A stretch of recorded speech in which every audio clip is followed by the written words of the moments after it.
خاتون جج اور پولیس افسران کو دھمکیوں کے کیس میں عمران خان کی عبوری ضمانت میں توسیع۔ انسداد دہشت گردی عدالت اسلام آباد نے چیئرمین پی ٹی آئی کی ضمانت 12 ستمبر تک منظور کر لی۔ عدالت نے مقدمے پر اہم سوال اٹھا دیے۔ جج راجہ جواد عباس حسن نے کہا، پولیس بتائے عمران خان سے کون سی کلاشنکوف اور خودکش جیکٹ برآمد ہوئی؟ مدعی مقدمہ مجسٹریٹ متاثرہ فریق ہے یا بہت فرض شناس افسر؟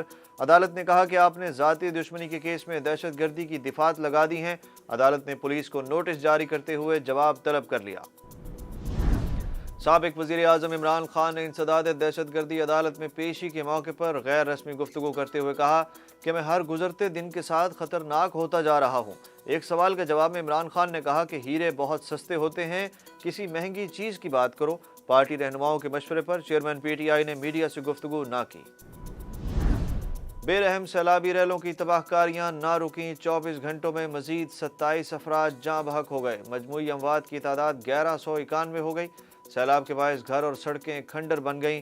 سندھ اور بلوچستان میں آفت سے بڑے پیمانے پر تباہی، مواصلاتی نظام ناکارہ، ٹرین سروس معطل، اشیاء کی ترسیل میں شدید مشکلات کا سامنا۔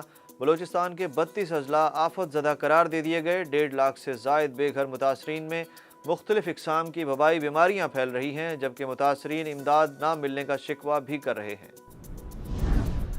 Army chief general Qamar Javed Bajwa آج ڈیرہ اسماعیل خان اور رجحان کے سیلاب متاثرہ علاقوں کا دورہ کریں گے۔ سیلاب متاثرین کی مدد کے لیے پاک فوج کا ریسکیو آپریشن بھی جاری۔ آئی ایس پی آر کے مطابق 1087 پھنسے ہوئے افراد کو ریسکیو کیا گیا۔ آرمی ایوی ایشن کے ذریعے 72 ٹن امدادی سامان پہنچایا گیا۔ متاثرہ علاقوں سے 50,000 سے زائد افراد کو محفوظ مقامات پر منتقل کیا گیا۔ مختلف میڈیکل کیمپوں میں 51,000 سے زائد مریضوں کو طبی سہولیات فراہم کی گئیں۔ بے نظیر انکم سپورٹ پروگرام کے اعداد و شمار کے مطابق سیلاب متاثرین میں 50% امداد کی تقسیم کا ہدف مکمل ہو گیا ہے۔ وزیر اعظم کا سیلاب سے متاثرہ علاقوں کے طلبہ کو بڑا پیکج دینے کا فیصلہ۔ وزیر تعلیم رانا تنویر حسین کی زیر صدارت اجلاس میں بتایا گیا کہ وزیر اعظم نے سیلاب متاثرہ علاقوں کے طالب علموں کی فیسوں کی معافی، جبکہ انڈر گریجویٹ اور گریجویٹ طلبہ کے لیے وظائف کا فیصلہ کیا ہے۔ وزیر اعظم شہباز شریف کا کہنا ہے کہ متحدہ عرب امارات سیلاب زدگان کی مدد کے لیے پاکستان کو $5 کروڑ مالیت کا سامان فراہم کرے گا۔ حکومت نے پیٹرولیم مصنوعات کی قیمتوں میں ایک بار پھر اضافہ کر دیا۔ پیٹرول $2.07 فی لیٹر مہنگا۔ ہائی سپیڈ ڈیزل کی قیمت میں $2.99 فی لیٹر اضافہ۔ مٹی کا تیل $10.92 فی لیٹر مہنگا ہو گیا۔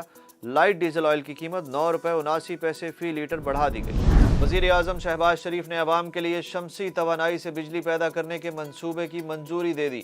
وزیر اعظم نے متعلقہ اداروں کو شمسی توانائی کے منصوبے پر ہنگامی بنیادوں پر کام شروع کرنے کی ہدایت کی۔ منصوبے کے تحت سولر پاور پلانٹس میں مہنگے درآمدی ایندھن کے بجائے شمسی توانائی سے 10,000 میگا واٹ بجلی پیدا ہوگی۔ پہلے مرحلے میں سرکاری عمارتوں، بجلی اور ڈیزل سے چلنے والے ٹیوب ویلز اور کم یونٹ استعمال کرنے والے گھریلو صارفین کو سورج کی روشنی سے پیدا ہونے والی بجلی دی جائے گی۔ پاکستان کو آئی ایم ایف سے $1.16 کروڑ کا قرض مل گیا۔ آئی ایم ایف کی جانب سے پاکستان کو قرض کی 7ویں اور 8ویں قسط موصول ہوئی۔ اسٹیٹ بینک کے مطابق فنڈز ملنے سے زر مبادلہ کے ذخائر میں بہتری آئے گی۔ عالمی مالیاتی اداروں اور ممالک سے فنڈز کی راہ بھی ہموار ہوگی۔ آئی ایم ایف سے قرض ملنے کے بعد انٹر بینک میں ڈالر تیسرے روز بھی سستا ہو گیا۔ ڈالر کی قدر $1 گر کر $217.75 پر آ گئی۔ اوپن کرنسی مارکیٹ میں ڈالر 50 پیسے مہنگا ہو کر $219 کا ہو گیا۔ دوسری جانب سٹاک مارکیٹ میں بھی تیزی۔ 100 انڈیکس 91 پوائنٹس اضافے کے ساتھ 42,442 کی سطح پر موجود۔ سعودی عرب میں تاریخ کی سب سے بڑی منشیات سمگلنگ کی کوشش ناکام بنا دی گئی۔ کارروائی میں 2 پاکستانیوں سمیت 8 افراد گرفتار کر لیے گئے۔ سعودی حکام کے مطابق منشیات آٹے کے کنٹینر میں چھپا کر لائی گئی تھی۔ میڈیا رپورٹس کے مطابق سعودی سیکیورٹی حکام نے 4.70 کروڑ سے زائد نشہ آور گولیاں ضبط کر لیں، جن کی مالیت کروڑوں ریال ہے۔ ملک میں مہنگائی کی شرح 47 سال کی بلند ترین سطح پر پہنچ گئی۔ ادارہ شماریات کی رپورٹ میں بتایا گیا کہ مہنگائی کی سالانہ شرح 27.3% کی بلند ترین سطح پر پہنچ چکی ہے۔ اگست کے دوران ملک میں مہنگائی کی شرح میں 2.4% اضافہ ہوا۔ ایشیا کپ T20 کے زبردست مقابلے جاری۔ آج بنگلہ دیش اور سری لنکا آمنے سامنے ہوں گے۔ بھارت ہانگ کانگ کو ہرا کر سپر 4 میں پہنچ گیا۔ قومی ٹیم دوسرا میچ کل ہانگ کانگ کے خلاف کھیلے گی۔